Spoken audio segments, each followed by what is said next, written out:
Olá, você está com a gente em mais uma edição do Conexão Futura, ao vivo aqui pelo seu canal Futura e também pela internet no site futura.org.br.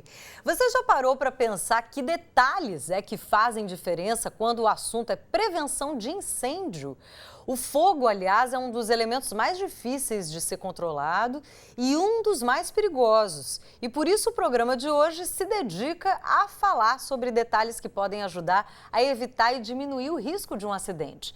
Detalhes que vão desde a instalação de uso de equipamentos, como extintores, a manutenção da rede elétrica, o cuidado com o manuseio de produtos inflamáveis e por aí vai. A Associação Brasileira de Conscientização para os Perigos da Eletricidade, única entidade nacional que levanta dados estatísticos sobre acidentes com eletricidade desde o ano de 2007, divulgou os dados relativos a 2014 e houve um aumento de 17% no número total de acidentes envolvendo eletricidade em relação ao ano anterior, 2013, com 627 mortes em todo o país. Então, no programa de hoje, nós vamos falar sobre incêndio, as suas causas, as consequências e principalmente as normas de prevenção e o que fazer no caso de ter que enfrentar uma situação como essa. Para uma conversa sobre esse tema, estão conosco aqui no estúdio o Fábio Taranto, que é major do Corpo de Bombeiros, militar do estado do Rio de Janeiro, e Gilberto Coure, que é engenheiro civil do Conselho Regional de Engenharia e Agronomia do Rio de Janeiro, o CREA. Você pode e deve participar desse programa com as suas perguntas, os seus comentários pelas nossas redes sociais. Você pode acessar o Canal Futura Oficial no Facebook, o @Canal Futura no Twitter ou pelo WhatsApp, que é o 21 968 668 414, ou então ligar para a gente no telefone 0 operadora 21 2273 5020. Muito bem-vindos. Obrigado, boa tarde. Obrigado, Vamos começar pela melhor parte, a prevenção. São detalhes, como a gente mencionou no começo, o que faz a diferença na hora de se evitar um incidente menor ou de maior proporção. Em casa, por exemplo, Fábio, o que a gente precisa ter atenção? Bom, quando a gente está se preocupando com a ocorrência de incêndios em casa, a gente já de cara imagina o quê? A gente tem que evitar uma que é das principais causas de incêndio, que é problema com eletricidade. Pane elétrica, às vezes uma fiação desencapada, muitos aparelhos na mesma tomada. Então, a pessoa tomar consciência de que ela é responsável e deve sempre buscar evitar esse tipo de situação. Outra coisa interessante da gente falar de residência é o famoso panela no fogo. Isso ainda somos muito acionados para isso. Ou seja, liga, cozinhando, se distancia do fogão. Vai assistir televisão, vou ali comprar alguma coisa, esqueci de um legume. Estava cozinhando, esqueci de um legume, vou ali comprar. Secou a água. Seca a água, começa a produzir a fumaça, a combustão vai evoluindo e pode sim dar origem a um incêndio. Então, na cozinha, muita atenção com o fogão, que a gente tem o fogo presente. Gás também é o tipo de situação que pode causar situações de emergência.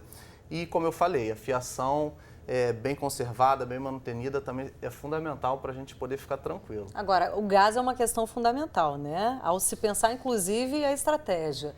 Há edificações que têm já o seu planejamento, onde o gás é central. O que precisa tomar atenção em relação a isso também, Gilberto? Existe a necessidade, e os projetos de instalação sempre demandam ventilação. A ventilação é uma coisa importante. E as pessoas, principalmente aquelas que ainda têm os dispositivos que utilizam gás, fogão e os aquecedores, em ambientes que possam ser lacrados ou fechados, eles têm que preservar a ventilação. As pessoas evitam fazer isso, principalmente nos banheiros. Aqueles banheiros mais antigos que têm os aquecedores, a gente tem que ter ventilação nas portas e janelas, ventilação cruzada, e, de alguma forma, garantir que não haja concentração de um eventual vazamento. Muita gente fecha esses vãos porque existe o problema da comunicação sonora entre os ambientes. E isso cria um risco potencial. Então, essa é uma das coisas que tem que se cuidar nas instalações de gás. Ao se perceber vazamento de gás, o que fazer? Primeira coisa, evitar qualquer fonte de ignição. Não vou, isqueiro. obviamente, não vou acender um cigarro, eu não vou ligar fogão, nem mesmo ligar a luz. Porque quando a gente liga a luz, Há uma existe o ignição, risco né? de produzir uma explosão. Então nós vamos perceber, bom, estou sentindo cheiro de gás, vou fechar o registro do gás. Então, vamos fechar o registro do gás, vamos verificar atrás do fogão, quem usa o cilindro de GLP ainda, o botijão, vamos ver se está tendo algum vazamento, coloca espuma e a gente consegue, de repente, identificar se é o vazamento. Agora, isso tudo é um vazamento que a gente não está percebendo que é um nível maior, um nível mais perigoso.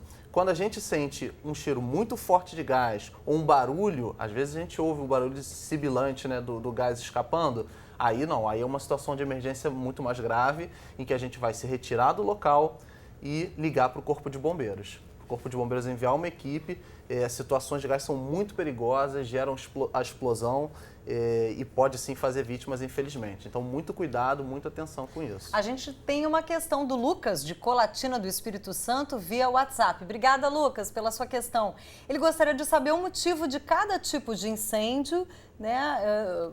E por que ele precisa ser apagado com um extintor diferente? Ele pergunta se existe um extintor multiuso. É uma ótima pergunta. A gente tem os tipos mais comuns de extintor, são os extintores de classe A, os extintores de classe B e C. O que é isso? Classe A são os materiais combustíveis como uma madeira, um papel, materiais que são facilmente apagados com água. Para isso a gente vai utilizar o extintor de água. Já temos outros materiais que são como um aparelho ar-condicionado, um liquidificador, aparelhos eletrificados. Esses materiais a gente vai utilizar o extintor de pó químico. E temos outros materiais como líquidos inflamáveis e materiais químicos que queimam em substâncias líquidas. Para isso nós vamos utilizar ou o de pó químico ou o extintor de CO2. Então os extintores eles são feitos para cada classe. E nem sempre nós vamos ter um extintor universal. Nem sempre nós vamos ter um extintor que vai resolver todos os problemas, porque cada material combustível tem um comportamento.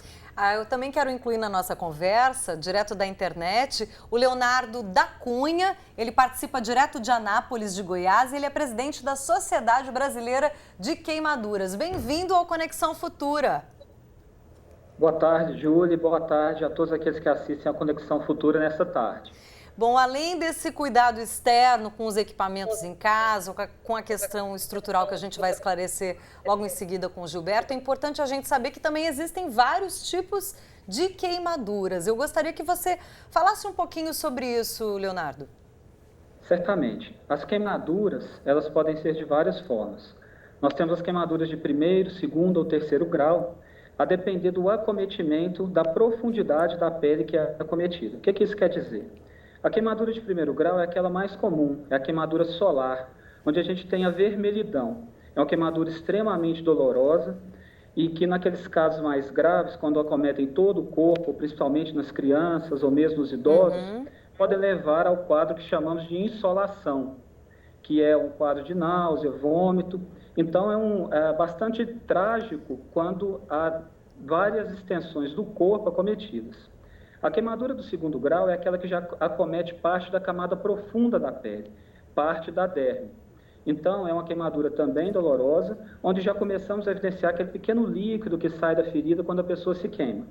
E quando essa queimadura acomete toda a espessura da pele, ou seja, a epiderme, que é a camada mais externa, e também a derme, que é a camada mais profunda, nós temos as queimaduras de terceiro grau, que são aquelas mais graves, que muitas das vezes necessitam de algum procedimento para que elas sejam fechadas, que cicatrizem, e a chance de sequelas, de lesões estéticas e mesmo funcionais futuras são muito maiores nesse tipo de queimadura. Agora, Leonardo, assim, independente do grau de incidente, de um incêndio estar acontecendo ou não, o que não se deve fazer nesse caso?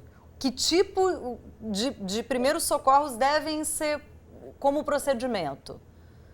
O que a Sociedade Brasileira de Queimaduras recomenda é sempre que a pessoa se queima, seja a causa como, por exemplo, um incêndio, é que você evite de colocar qualquer tipo de produto sobre a ferida. Nós sabemos que a queimadura é bastante dolorosa, então as pessoas, muitas vezes, seguindo algum tipo de culto popular, acabam utilizando produtos inadequados sobre a queimadura. Isso pode levar ao aprofundamento, à infecção e a cicatrizes piores em virtude desse tipo de ação. Então, exemplo, se você tem uma lesão na mão, no braço, na perna ou mesmo no pé, coloque essa área do corpo afetada debaixo da água corrente. Não há necessidade que seja água gelada, ou mesmo que se coloque o membro dentro de uma bacia cheia de gelo, como frequentemente observamos. A temperatura da água da própria torneira, essa água que já é tratada, ela é muito mais fria do que a pele que está queimando. Então, isso vai determinar tanto uma redução da onda de calor, às vezes até diminuindo a severidade da lesão, bem como gerando um conforto para aquela pessoa que sofreu a queimadura. Pode ficar ali 5, 10, 15 minutos até a pessoa se sentir melhor. Em seguida, embrulhe a queimadura com um pano limpo e procure um ambiente mais adequado. Certo, Leonardo. Por favor, pode concluir o raciocínio. A gente tem o engenheiro e o major do bombeiro também que podem complementar. A questão das queimaduras elétricas, por exemplo, a gente sempre explica que a pessoa, primeiro, ela transforme o local, o ambiente, em um ambiente seguro, para que só depois ela possa retirar aquela vítima do local. Pois se a pessoa estiver ali, mesmo na tua casa, presa à corrente da tomada, ou quando for introduzir qualquer tipo de aparelho eletrodoméstico na tomada, tomou um choque, ela ficou ali presa, se a pessoa que vai promover a assistência encostar, ela pode também ter algum tipo de lesão. Então, recomenda-se que desligue o disjuntor, o relógio, o quadro de alta tensão. Certo. E nas queimaduras químicas, só para finalizar, tirar o agente químico. Se ele for pó, primeiro você tira o pó. No caso das lesões que a gente tem em virtude de produtos de limpeza ou qualquer alvejante, lavar bastante essa região antes de procurar o serviço médico mais próximo. Tá, ok. Fica aí que eu já te chamo de novo, Leonardo, para a gente continuar a conversa, tá bom? Gilberto, a gente tem um caso que há 2 anos e meio, mais ou menos, se sucedeu, que foi traumático, que foi a tragédia na Boate Kiss, em Santa Maria, no Rio Grande do Sul, onde 242 pessoas morreram, mais de 600 vítimas. Houve a questão também do julgamento do próprio Corpo de Bombeiros, que liberou um alvará. Os empresários também foram notificados, autuados.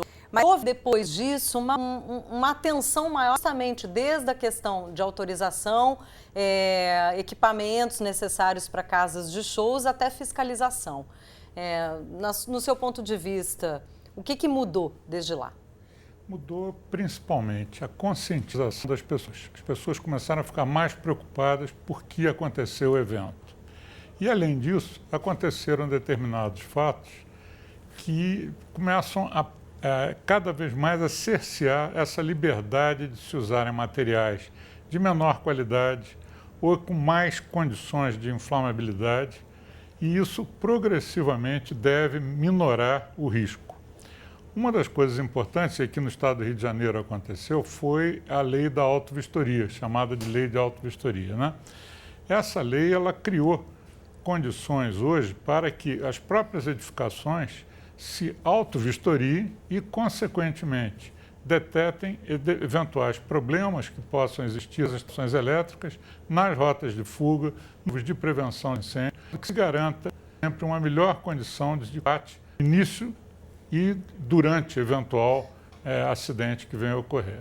Fábio, também serve para uma questão de atenção. Havia uma série de irregularidades na casa mesmo, né, como funcionamento dela, o tipo de material isolante, que foi o que acabou propiciando a morte de muitas pessoas por intoxicação, né? A fumaça também teve o seu papel na morte dessas pessoas, não só o fogo em si, né? Mas, no seu ponto de vista, o que modificou em termos de alerta para a consciência ao se frequentar esses... A tragédia da Boate Kiss foi muito impactante. E todos os corpos de bombeiros, apesar de serem órgãos estaduais, e a tragédia ter acontecido no Rio Grande do Sul, todos os corpos de bombeiros usaram isso como um alerta e há uma grande mobilização. Da parte do Corpo de Bombeiros do Rio de Janeiro, por exemplo, as fiscalizações que nós fazemos em locais, estabelecimentos comerciais, principalmente em locais de reunião de público, como é o caso de uma boate, um estádio, enfim. As fiscalizações foram criadas novas metas, foi intensificado, então a quantidade de fiscalizações foi aumentada, o efetivo que trabalha nesse tipo de fiscalização foi reforçado e, além disso, o Corpo de Bombeiros trabalha ativamente com a Liga de Bombeiros, Liga Nacional de Bombeiros, propondo uma atualização na legislação. Então, qual é a importância dessa atualização? Ela padroniza para todos os estados, apesar de serem corporações diferentes, certos parâmetros que orientam melhor. Então, temos uma nova geração de legislações vindo à tona que, sem dúvida, são importantes e vão colaborar para a maior segurança. Leonardo, nesse caso,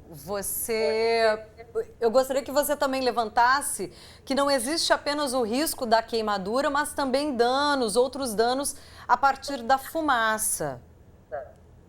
Com certeza.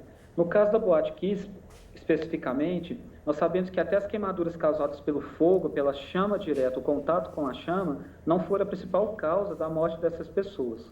O produto da degradação da fumaça, ou seja, hoje as construções civis, elas têm uma estrutura um pouco diferente do que eram anos atrás.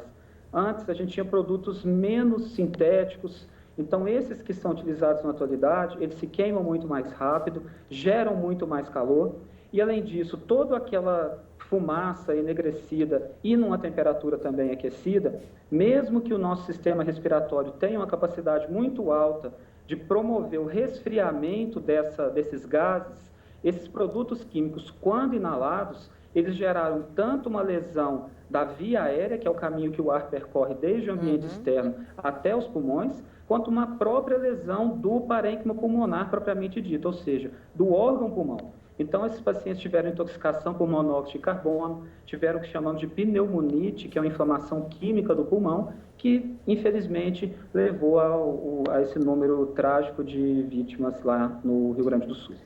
Então, eu tenho mais questões do público aqui para responder.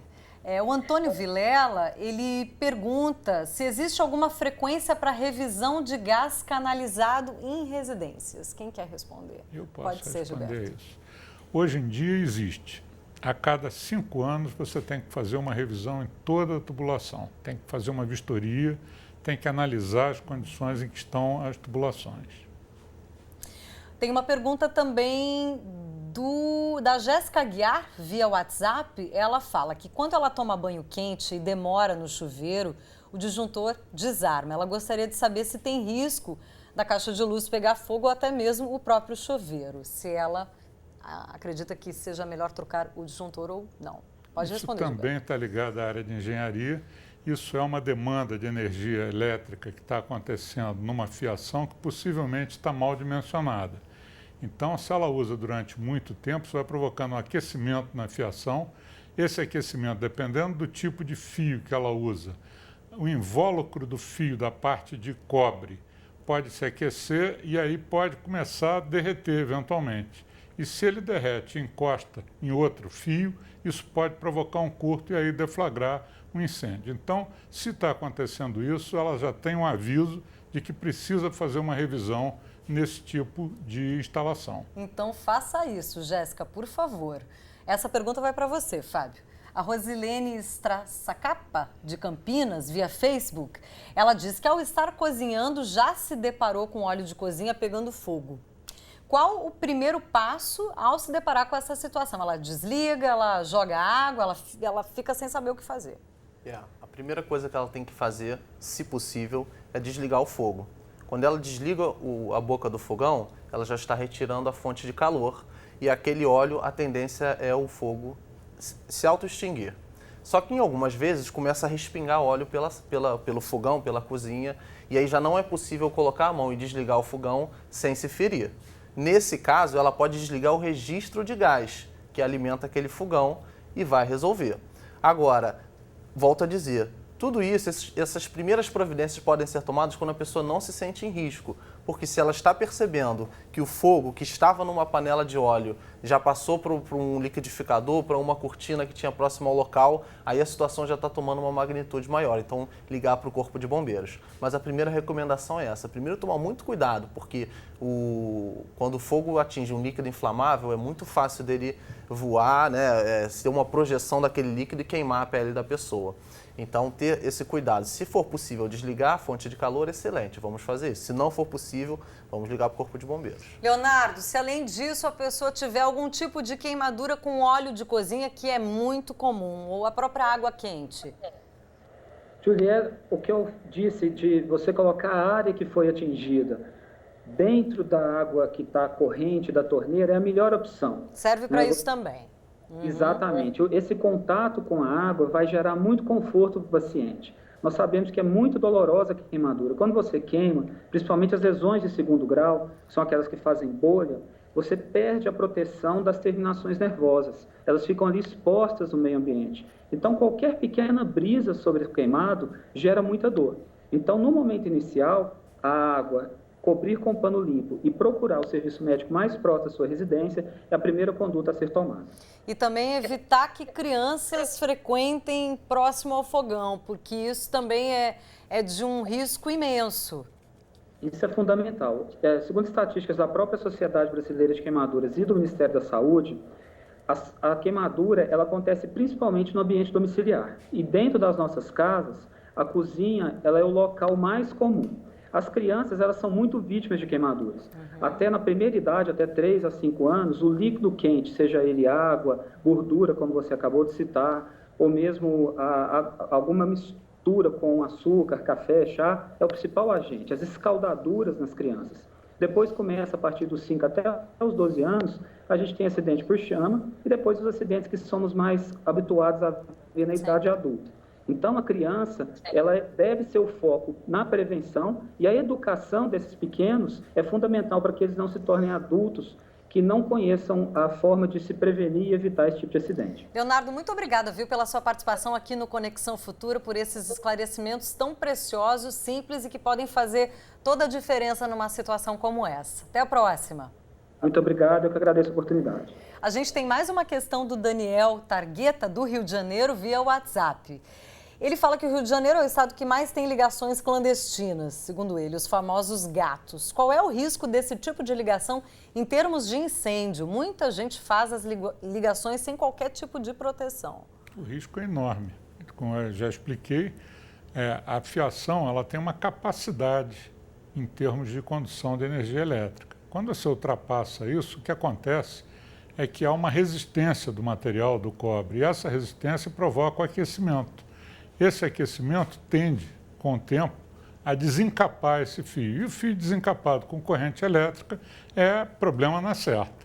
Fábio, uma mensagem final para a gente encerrar o programa em relação a todas essas questões que a gente conversou. A mensagem final é para toda a sociedade se sentir responsável, entender que a prevenção a uma situação de emergência parte tanto do poder público, corpo de bombeiros, quanto das pessoas em si. Todos nós somos parte desse sistema, desse sistema. Então, estar consciente, buscar as informações, isso é ser cidadão, é buscar as informações para que a sociedade viva melhor em conjunto. Então, a mensagem final é essa.